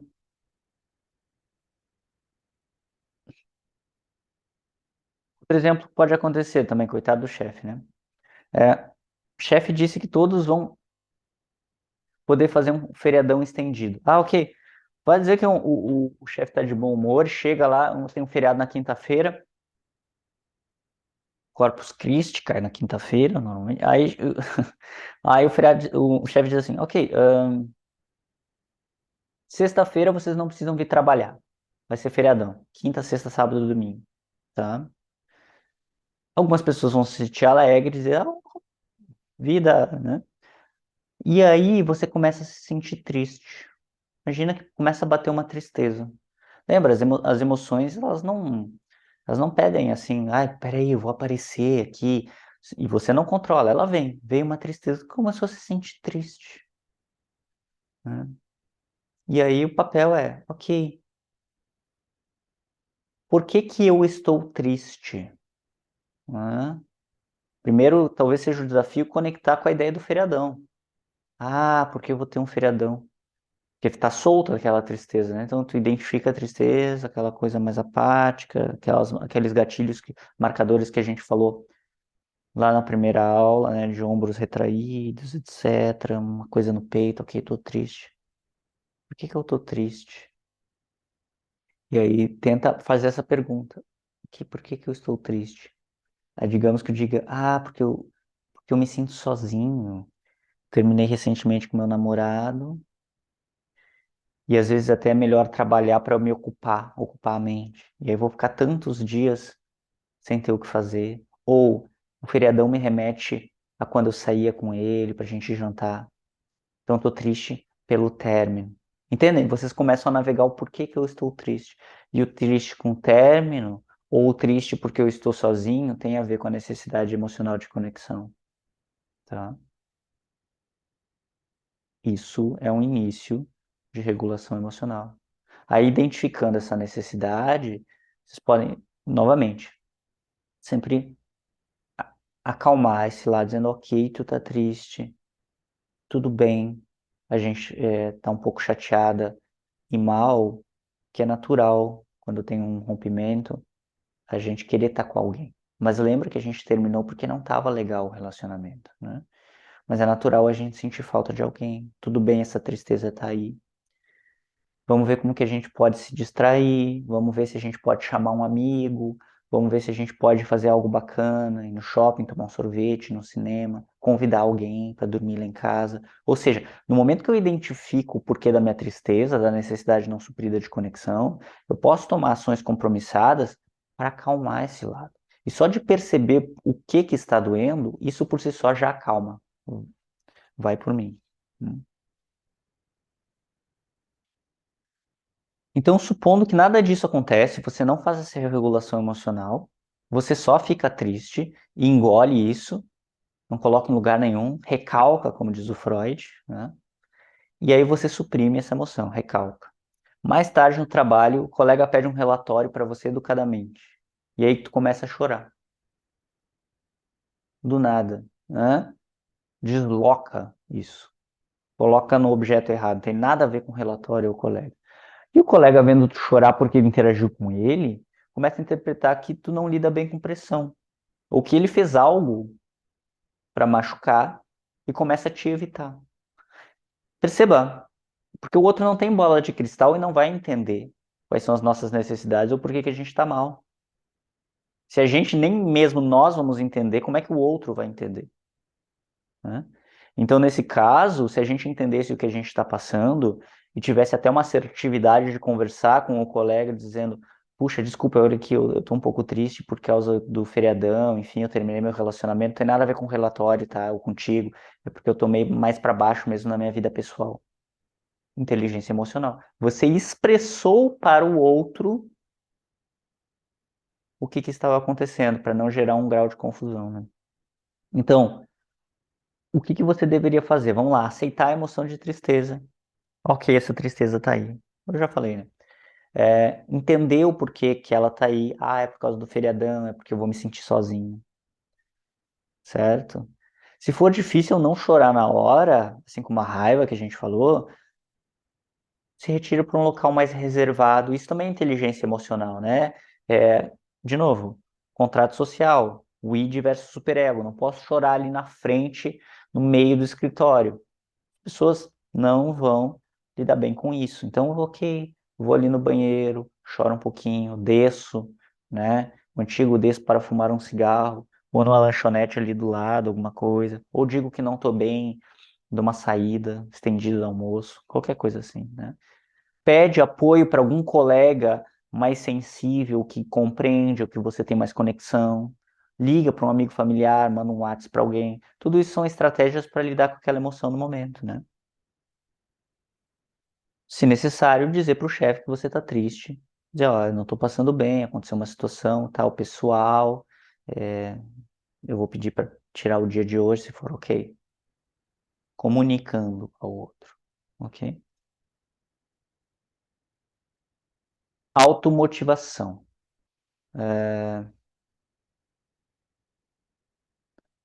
Só deixa eu ler o slide, tá? Para ver como apresentar. Ah, ok. Aqui esses marcadores são do Goleman, tá? Por isso que normalmente eles têm outras palavras. Eu queria ver o que ele quis dizer com isso aqui. Automotivação do Daniel Goleman, né? Que quando eu dei esta aula na pós-graduação, eu dei junto com o Daniel Goleman, então tinha que seguir o roteiro do passo a passo lá dele. Eu usaria outras palavras, por isso que eu. Mas tudo bem, dá para ir traduzindo a coisa aqui. Automotivação. O ponto é lembrar que ao entrar em contato com as nossas emoções, ao conseguir validar elas, né, aceitar elas e ver como colocar elas no mundo, ok, não vou manifestar agora, manifesto depois, requer coragem sentir tudo isso, né? Coragem de se sentir vulnerável muitas vezes. E aí o Daniel Goleman ele coloca um ponto de automotivação que é lembre-se que fazendo isso vai dar bom. Fazendo isso, você vai conseguir se aproximar dos seus valores, dos seus objetivos. Você vai se tornar mais equilibrado. Você vai sentir as coisas com menos intensidade, porque você vai aprender a como sentir. No momento que a gente aceita o que a gente está sentindo, isso diminui por si só. Esse efeito. É o efeito. Quando tem uma criança fazendo birra, olhem para mim, né? Ela diz, grita, grita, grita, grita. Se você ignora a criança, só aumenta. Se você chega junto da criança e diz, ok, eu tô te vendo, eu sei que tu tá chateado, peraí, mas agora não vai dar pra gente fazer assim, mas eu tô aqui, a criança vai murchando, vai acalmando, vai fungando o narizinho, os olhinhos, e aí, ok, acalma. É a mesma lógica, tá? Então, ao saber lidar com as nossas emoções, ao adquirir inteligência emocional, embora seja um pouco desconfortável, porque requer a gente sentir coisas, e sentir muitas vezes tristeza não é algo puramente agradável, ele coloca, lembre-se que ao saber utilizar as emoções, você chegará a seus objetivos. A gente não tem medo de sentir as emoções, ok? É uma oportunidade para a gente ir em direção aos nossos valores e necessidades. A gente só vai entender claramente os valores e as necessidades se a gente escutar o mensageiro. Se a gente matar o mensageiro, a gente fica dissociado, o verdadeiro self do falso self, ok?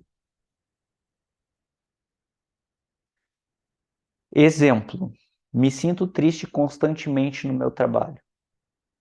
Eu vou lá abatido, chateado. Ao reconhecer essa emoção, é uma oportunidade de eu me perguntar por quê? Por que que sempre quando eu venho ao trabalho eu estou triste? Por que que eu estou sentindo essa tristeza? O que que ela quer comunicar? O que que eu estou sentindo falta? Tem a ver com a situação atual do trabalho em si? Ele está conectado com algum valor? Tem alguém me machucando aqui? Ou está desconectado de algum valor, né? Tem alguém me machucando aqui? Ou foi só um gatilho? Gatilho a gente chama assim, algo que aconteceu que fez com que ativasse em mim essa emoção de tristeza, que na verdade esse algo que aconteceu não tem a ver com a situação em si, mas tem a ver na verdade com a minha história, com a minha vida, com o meu passado, né? Então, por exemplo, um gatilho que a gente trabalha é, por exemplo, o chefe, é, um colega numa reunião falou de forma mais firme com uma outra colega, tá? E você assistiu isso e começou a se sentir incomodado e não sabe por quê. E você tenta analisar a situação e diz, não, tudo bem, essa situação cabia, foi uma discussão mais firme, mas todo mundo foi educado e tal, mas o tom de voz dele pegou em você. Em terapia a gente pode ver que na verdade era assim que seu pai, quando estava chateado e bravo, se impunha em relação a você. Um tom mais firme. E você não quer decepcionar o pai, lembra da primeira aula, a questão do vínculo importante, da ideia de que eu tenho que ser amado pelos meus cuidadores para ser aceito. Então, isso é um gatilho, entendeu? De uma situação passada. Não tem a ver com o atual, tem a ver com marcas minhas, com feridas que eu tenho dentro de mim. com crenças e esquemas que eu tenho dentro de mim. Isso também a gente trabalha em psicoterapia, né? A pessoa identificar no seu histórico de vida quais são as suas crenças, quais são os seus esquemas, quais são as suas feridas de guerra da sua infância, para que não fiquem elas sendo ativadas à torto e direito também em situações presentes, tá? Claro que aqui tem a ver com uma situação atual, foi um gatilho, teria que ser alguém que está em um processo de análise ou psicoterapia para conseguir ter essa leitura, né? A pessoa tem que se conhecer, tá? E feridas é um termo adequado porque todos nós, independente de quão bom os pais sejam, né, vamos ter falhas na nossa infância. A gente vai ver isso numa aula de terapia do esquema, tá? Todos nós vamos ter que passar por uma infância, uma certa guerra, onde a gente vai ter que sobreviver, né? Vão ter falhas, a gente tem que se adaptar aos nossos cuidadores. Os nossos cuidadores, lembra, precisa de uma tribo para criar uma criança. Aqui é só pai e mãe, às vezes só mãe, às vezes só pai, às vezes só avô, né? E esse pai e mãe tem que trabalhar. Então vão ter ausências, vão ter faltas. O pai às vezes vai ser mais ríspido porque está cansado, porque veio do trabalho, vai descontar na gente, etc. Tudo isso vão criando pequenas marcas, pequenas feridas, pequenos esquemas, né, que nós vamos ter que aprender a lidar na vida adulta. Tá? Todos nós, na adultez, somos sobreviventes de uma infância. Todos nós vamos ter cicatrizes e marcas de guerra. Tá? E aí, o processo da psicoterapia é também a gente, muitas vezes, revisitar esse passado, entender quais são essas marcas, essas cicatrizes, passar um paninho, desinfeccionar, limpar, cuidar disso, para que quando gatilhos acontecerem no presente, doa menos. Tá?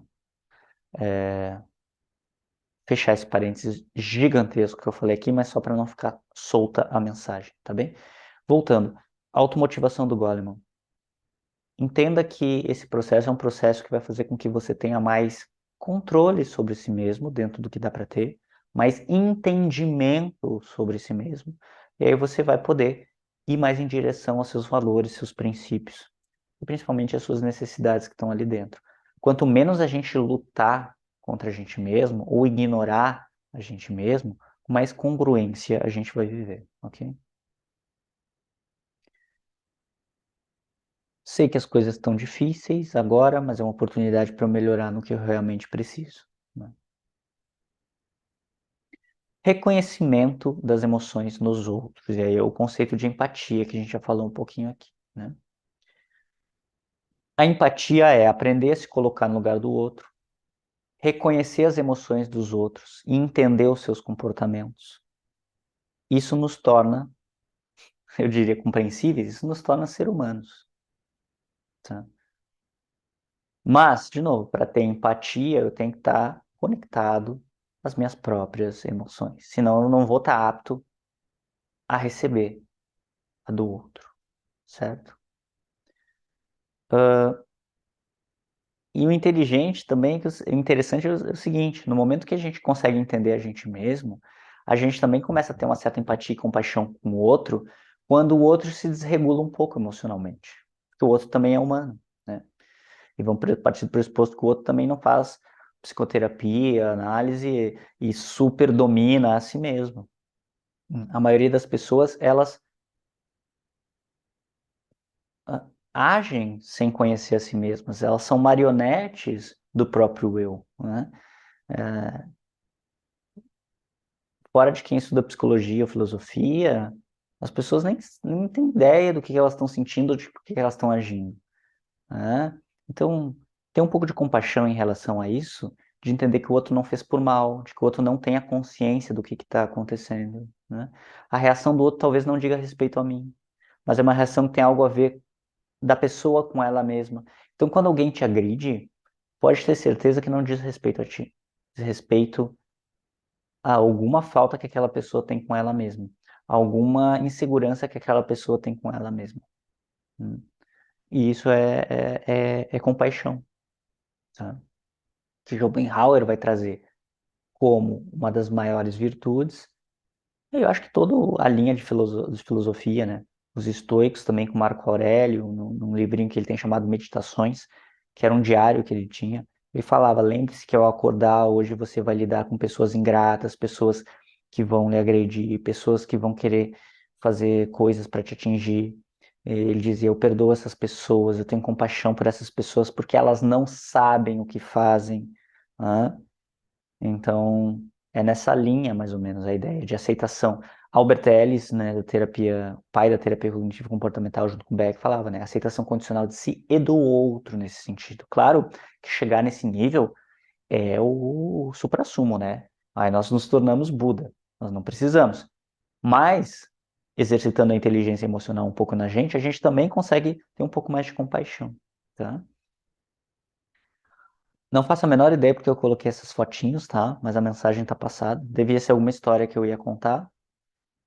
Enfim, não lembro da história. Saber se relacionar interpessoalmente. Óbvio, né, gente? Tudo isso é saber se relacionar interpessoalmente, né? Saber se... é, conseguir ter uma boa relação com as pessoas é a consequência de a gente conseguir ter uma boa relação com a gente mesmo. E ter uma boa relação com a gente mesmo tem a ver com escutar as nossas emoções, saber lidar com elas. Né? É isso, né? Então, o que muitas pessoas chamam de habilidades sociais. Né? Ponto-chave para o sucesso, e aí sucesso também empresarial, é a gente ter habilidades sociais. A gente saber postergar gratificações, não explodir numa hora que não pode explodir, acalmar o nosso eu, mas também manifestar quando a gente quer manifestar depois, em casa, no pessoal, no privado.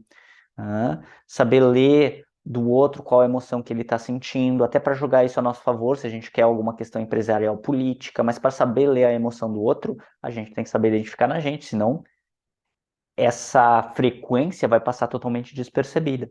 Então, inclusive, num sentido mais, entre aspas, perverso, mas que existe nas empresas de manipulação, política, propaganda, a inteligência emocional ajuda, no sentido da gente conseguir compreender o cenário e saber jogar nesse cenário, tá? Ambiente positivo ao seu redor, com certeza. Devo me lembrar que nem sempre vou ter minhas necessidades atendidas o tempo inteiro. Isso é importante. Um dos erros de muitos terapeutas iniciantes, que às vezes eu supervisiono, é que o paciente deles traz que está privado emocionalmente, que não está tendo uma necessidade atendida, identificou a necessidade, e que o outro parceiro, o parceiro do paciente, não dá, então o relacionamento é ruim, então não presta. Não, pera, gente, vamos com calma. Lembra do choque do homem com a civilização? Na vida adulta, é ok nós temos privações.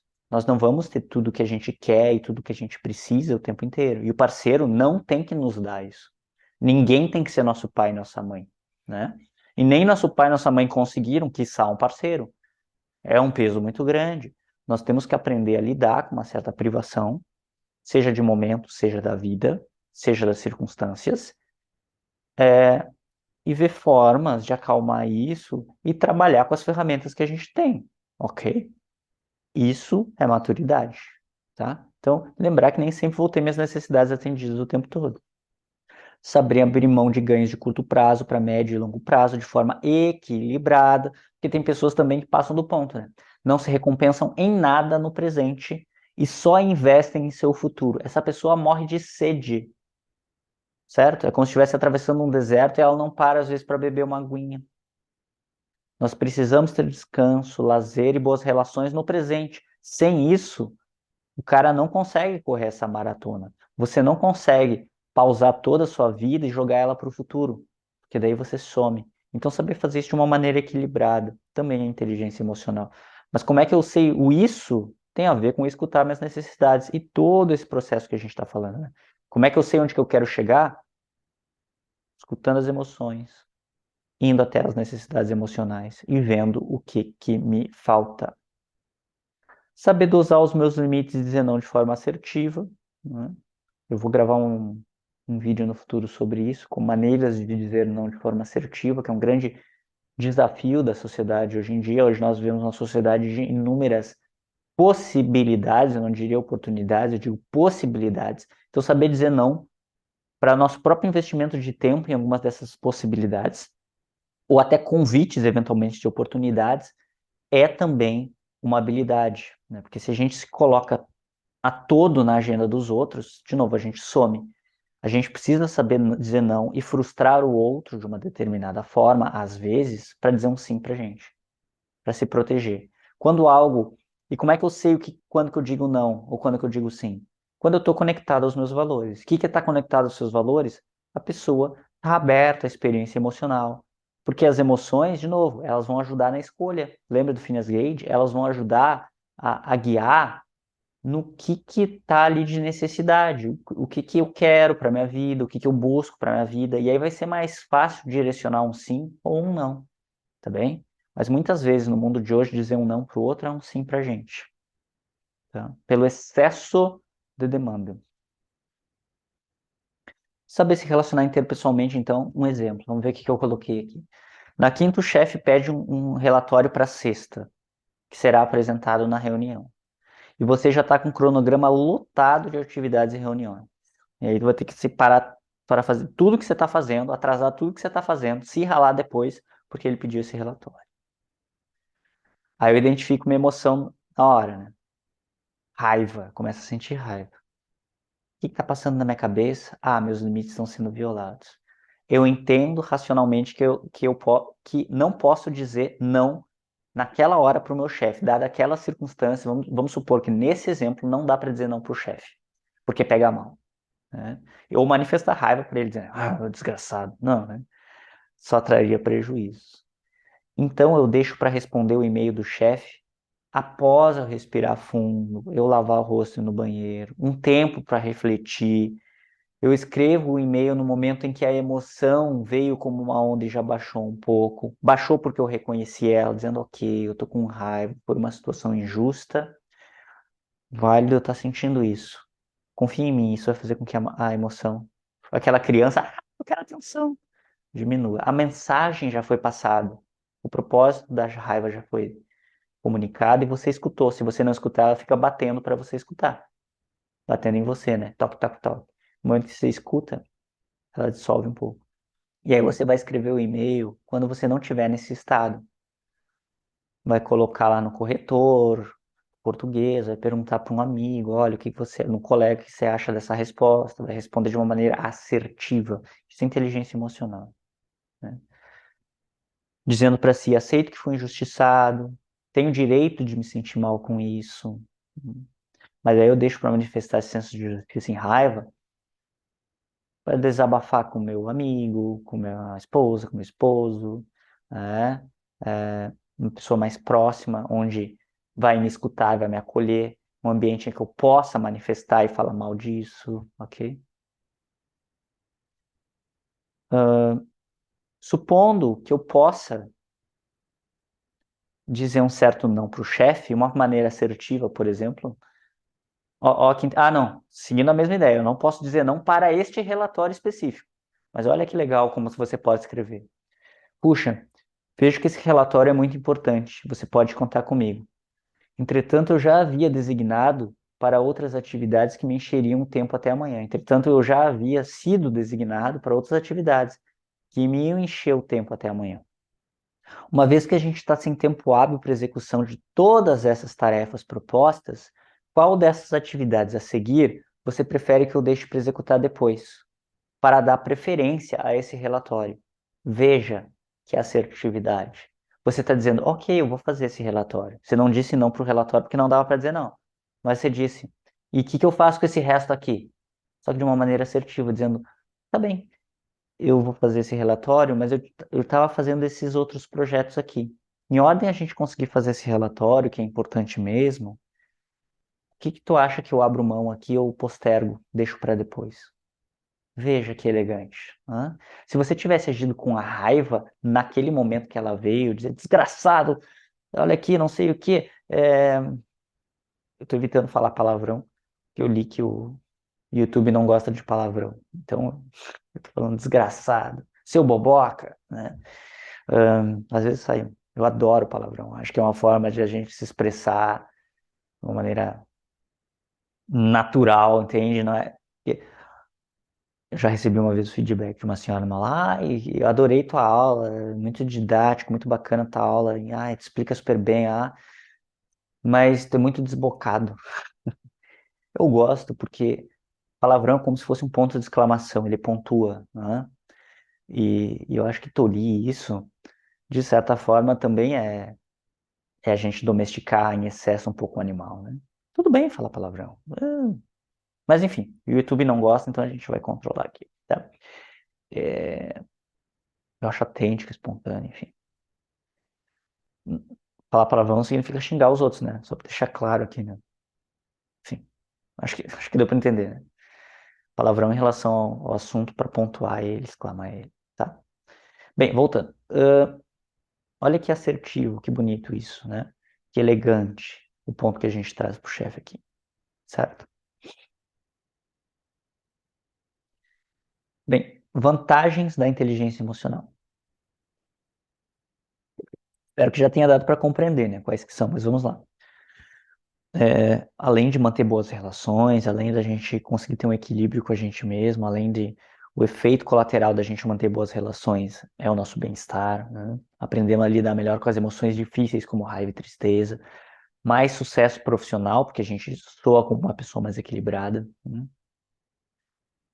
Menor nível de estresse e ansiedade, tá? Significativamente. Hoje, a palavra estresse é muito presente no mundo contemporâneo. Estresse, leia-se, cortisol ativado o tempo inteiro. Cortisol é um hormônio de estresse que ele faz com que a gente consiga lidar, ele é feito para a gente lidar com situações pontuais de estresse agudo. Tipo aquela, eu tô na savana, vem um tigre, eu me estresso, resolvo a situação, ou o tigre me comeu, ou eu venci o tigre, ou eu fugi, em 2 minutos está tudo resolvido e o cortisol baixa. Tá? A gente vai ver isso quando falar da aula de TEPT, transtorno de estresse pós-traumático. É uma aula que vai ter que pega muito essa questão do estresse crônico. Mas como a gente, no presente, fica criando leões e tigres imaginários na nossa cabeça, né? Nos projeta no futuro, lá que eu falei do medo, ansiedade, aula 1, o cortisol fica sempre ali presente. E quando eu não lido bem com as emoções, não reconheço elas, não acalmo elas, essa criança fica ali chorando, o cortisol fica ali presente. E o cortisol presente em excesso, ele começa a ser danoso, tóxico para o nosso corpo. A gente vai ver isso melhor na aula de TEPT. Tá? Afeta nosso sistema imunológico, faz nós termos mais predisposição ao corpo se auto-atacar, né? Ter doenças autoimunes, predisposição a câncer, tá? Porque isso mina as nossas células T, as células que protegem ali, que fazem a limpeza celular de células cancerígenas, enfim, todo um processo, tá? Com inteligência emocional, sabendo aceitar as nossas emoções, validar as nossas emoções, a gente diminui o nível de ansiedade e estresse. Diminuição das discussões nos relacionamentos, por motivos óbvios, né? A gente consegue escutar mais o outro, a gente consegue se posicionar com mais assertividade, expressando como a gente se sente e não atacando o outro, né? O relacionamento, ele não tem que ser uma partida de tênis, né? Uma partida de tênis um manda uma bola difícil, o outro rebate uma mais difícil ainda, porque o objetivo é um vencer do outro. Na discussão, normalmente os casais querem um vencer do outro. Um relacionamento tem que ser um jogo de frescobol. Frescobol é aquele esporte que um fica jogando com a raquete, a bolinha para o outro, mas a bolinha não pode cair. E a dupla tem o mesmo propósito, ninguém quer vencer de ninguém. Então, se alguém joga uma bola difícil, você tem que tentar se esforçar para jogar uma bola na mão da pessoa e ajudar em grupo, né? Mas a gente consegue fazer isso com mais clareza tendo inteligência emocional, tendo essa abertura para sentir as nossas emoções, para saber manifestar daí para o outro qual a necessidade que não está sendo suprida, que está nos chateando, e também abertura empática de escutar qual a necessidade do outro que não está sendo escutada, tá? Mais clareza nos objetivos e ações baseadas nas suas necessidades. Então é isso, eu consigo saber para onde que eu quero ir, qual que é o meu propósito, porque eu consigo escutar as minhas necessidades e com isso construir o que a gente chama dos meus valores, tá? Qual o caminho que eu estou tomando? Eu estou gostando disso? Eu não estou gostando disso? O que está me faltando? No momento que eu consigo escutar o que está me faltando, porque a gente já falou na aula 1, a tristeza é um marcador de realidade, a dor é um marcador de realidade. O que eu quero dizer com isso? Quando dói, significa que desviou de alguma forma da rota. Dói de uma forma crônica, né? Porque às vezes a gente faz coisas boas, existe uma dor boa, né? Quando eu vou uma atividade física no início, Me dói, mas é uma dor boa, né? Agora eu digo, quando dói de forma crônica, quando a tristeza fica ali sempre presente, significa que talvez aquele caminho tem alguma coisa de espinhoso que não está sendo boa para nós. Então, quando eu consigo me sintonizar com isso, escutar a tristeza, que faz parte da inteligência emocional, eu consigo mais claramente tomar caminhos que sejam melhores para mim. Facilita a minha tomada de decisão, tá? Melhora a administração do tempo e produtividade, tá? Então, passo a passo, perceber o que que eu estou sentindo, compreender o que que eu estou sentindo está relacionado à situação atual, o que que quer me comunicar, o que que eu estou sentindo quer me comunicar, qual que é a mensagem. E aí eu vou para o gerenciamento. Qual e quando é a melhor maneira de manifestar o que que eu estou sentindo? Os exemplos que a gente deu ali com o chefe, né? O que que eu estou sentindo? Raiva. O que que eu estou sentindo está relacionado à situação atual? Sim, eu me senti invalidado pelo chefe, eu me senti agredido pelo chefe. Ele gritou comigo, sei lá, ele disse para eu trabalhar no sábado, né? Me senti invadido. O que que essa raiva quer me comunicar? Ah, que eu me senti invadido. Ok, tá. Válido, né? Ok, eu senti essa raiva. Sim, eu fui invadido aqui, ok, tudo bem. Agora, qual é a melhor maneira, qual e quando é a melhor maneira de eu manifestar o que eu estou sentindo? Ah, mal posso esperar para chegar em casa e contar pro meu marido, já ia falar uma palavra, o desgraçado, né, que meu chefe foi, né? Isso já ajuda a dizer, eu vou ter uma válvula de escape depois. Eu não vou gritar aqui com o chefe, seu desgraçado, para ele. Hum? Importantíssimo, espero que vocês tenham entendido até aqui esse ponto da aula. Se não entenderam, eu tenho que rever toda a aula. Brincadeira. Inteligência emocional é diferente de não sentir. Muito diferente. Porque numa linguagem popular, as pessoas que não sentem se sentem, né? Ah, ele tem muita inteligência emocional, ele é uma rocha, né? Ele é frio. Isso não é inteligência emocional, tá? Inteligência emocional é sentir, entender o sentimento, qual a necessidade por detrás e saber quando manifestar comportamento, né, de alívio sobre aquele sentimento e também daí ter uma leitura de como agir naquele presente momento.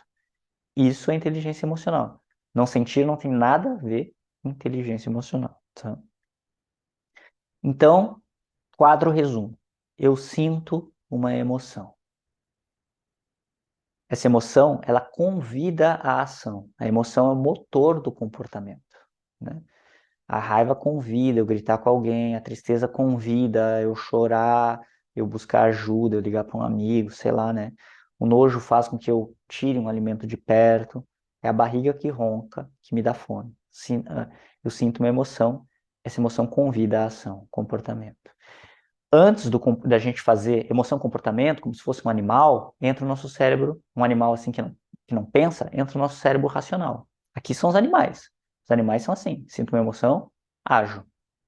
Nós vamos ter o nosso cérebro racional que vai tentar escutar a mensagem dessa emoção. Por que que eu estou, qual que é a emoção? Por que que eu estou sentindo essa emoção? Isso vai ter a ver com uma necessidade não suprida, conexão, autonomia, segurança. Aí eu tenho que distinguir dessa necessidade não suprida se tem a ver com a situação atual mesmo, ou se tem uma situação específica do passado, que é uma ferida aberta, que não foi muito bem resolvida, que está me doendo ali. Quer ver um outro exemplo disso? Isso a gente vai ver em psicoterapia, tá? Infelizmente é difícil de fazer sozinho. Mas vocês podem sempre se perguntar: a situação atual tem a ver com o que eu estou sentindo? Né? Por exemplo, o chefe gritou comigo, senti raiva, ok. Ah, o meu vestido, a camisa social que eu tô ali no trabalho rasgou e eu começo a chorar desenfreadamente, provavelmente vai ter uma situação do passado que tem a ver com isso, né? Não uma situação atual, tá? Coisas desse tipo. Quer ver um exemplo de uma situação passada? É, um breve parênteses só para vocês não ficar muito solto isso, tá? Uma paciente que daqui a pouco teve uma infância instável em relação à necessidade de conexão.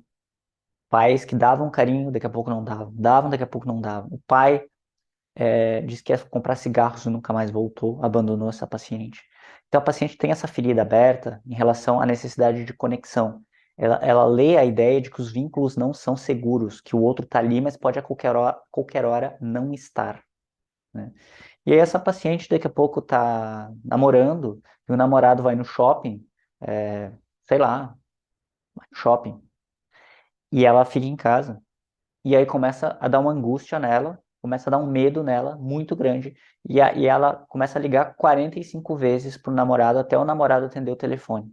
Porque ela tem medo que o namorado não volte, que aconteça algo trágico com ele, ou que ele encontre outra pessoa. E ela começa a se sentir muito sozinha.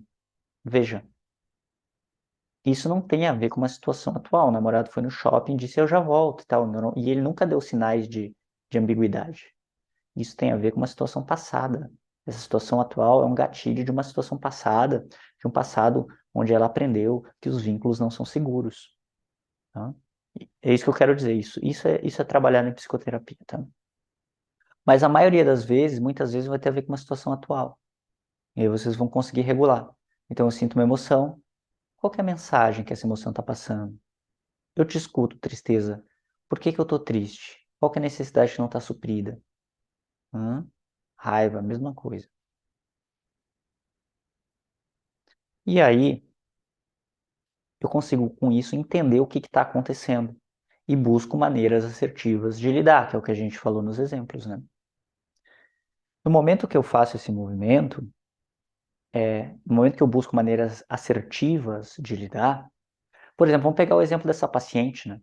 Que o namorado foi no shopping, ela começou a se sentir muito triste, ela viu que a necessidade de conexão não estava atendida, tem a ver com o passado. Nossa, eu vi em terapia que isso tem a ver com esses vínculos inseguros, que meu pai ia e vinha, nossa, é por isso que eu sinto esse medo, na verdade, medo muito grande de que meu namorado não vai voltar do shopping.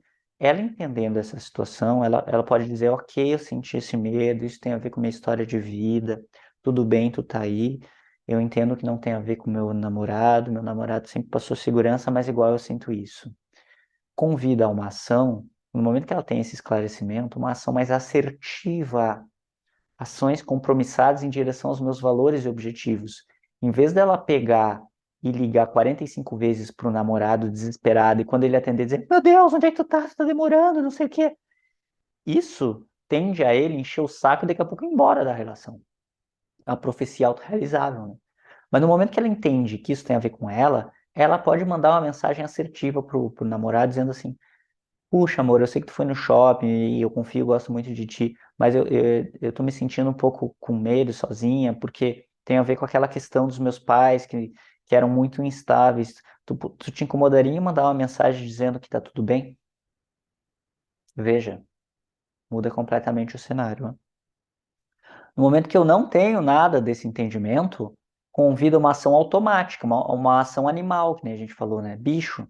Sinto uma emoção e ajo. Não sei nem por que que eu estou agindo, qual que é a mensagem, qual que é a necessidade não está suprida. Nosso corpo vai, igual, pegar uma seta daqui, ó, a necessidade não suprida, e enfiar numa ação. Ele vai querer, por A mais B, nos convidar a comportamentos para ter o que a gente precisa. Só que a forma que a gente vai fazer isso talvez não seja a melhor. Nos afaste de ter essa necessidade suprida. É isso que a gente trabalha em terapia e é isso que eu quis dizer quando o cérebro racional ele vai ajudar o cérebro emocional a ter as suas necessidades supridas. Este é o papel do cérebro racional, buscar melhores caminhos através dos nossos comportamentos para ter as necessidades supridas. Mas para isso a gente vai ter que escutar a mensagem entre o inconsciente e o consciente, e quem faz essa ponte é as emoções. Tá? Então imagina nesse exemplo que eu dei da moça que liga 40 e tantas vezes, se ela não tem essa compreensão dela mesma, ela toma ações automáticas sem pensar, ou o cara que vai lá e grita com o chefe, né, baseado no calor do momento, e isso pode me afastar dos meus objetivos e valores. Eu quero tanto um vínculo seguro e eu mino a relação que eu tenho com meu namorado. Eu quero tanto ter autonomia e ao gritar com meu chefe eu me afasto de poder ter um bom salário e um bom cargo na empresa. Percebem? Muito bem. Então, a inteligência emocional é ter a coragem de sentir, escutar a mensagem e saber como lidar com essa emoção. ter a coragem de sentir, escutar a mensagem, saber como lidar com essa emoção. Peguem esse slide, tirem um print, imprimam, recortem, coloquem no cartão de Natal para toda a família e mandem na cartinha. Entendeu? E digam assim, assistam a aula do Fernando lá no YouTube. Vai fazer bem para vocês. Aqui Nietzsche de novo, né? Lá a primeira parte, os familiares assistindo essa aula vai fazer bem para vocês que estão assistindo, né? É uma ação egoísta, porque assim, sabe aquele tio chato? Tomara que o tio chato assista a aula, né? Vai pegar menos do pé de vocês. Vida bem-sucedida tem a ver com estar em contato com as nossas emoções, para saber as nossas necessidades. Bom, eu só falei isso umas 77 vezes, né? Então acho que deu para entender. Saber quais são nossas necessidades nos dá um propósito de vida. O que eu quero e o que eu preciso. Dá o colorido da vida, ok? Não agir no impulso da emoção, buscando sempre uma gratificação espontânea. Isso é inteligência emocional. Aprendemos a tolerar algumas privações reais da vida. Nem sempre tudo o que eu quero eu posso. Freud aqui, choque do homem com a civilização. Como diria Nietzsche, há mais razão em teu corpo do que em tua melhor sabedoria. O corpo fala. Nós temos que saber escutá-lo. Essa é a nossa missão. Nós, com a nossa razão, o que a gente consegue fazer é usar a nossa razão para escutar o nosso corpo emocional e ver melhores formas de suprir o que ele está nos pedindo. Isso é viver em congruência, ok? Aqui estão as referências da aula. Espero que vocês tenham gostado. Vou pausar aqui o slide para falar grandinho com vocês. Espero que vocês tenham gostado, tá bem? Se você gostou, deixa o like, deixa um comentário aqui, ajuda bastante a divulgar esse vídeo e o canal, tá bem? Se você tem alguma dúvida, coloque nos comentários que eu também respondo, ok? E é isso, gente. Bem-vindos à comunidade, certo? Espero vocês aí nas próximas aulas e até a próxima. Se cuidem. Eu vou pausar agora aqui a gravação.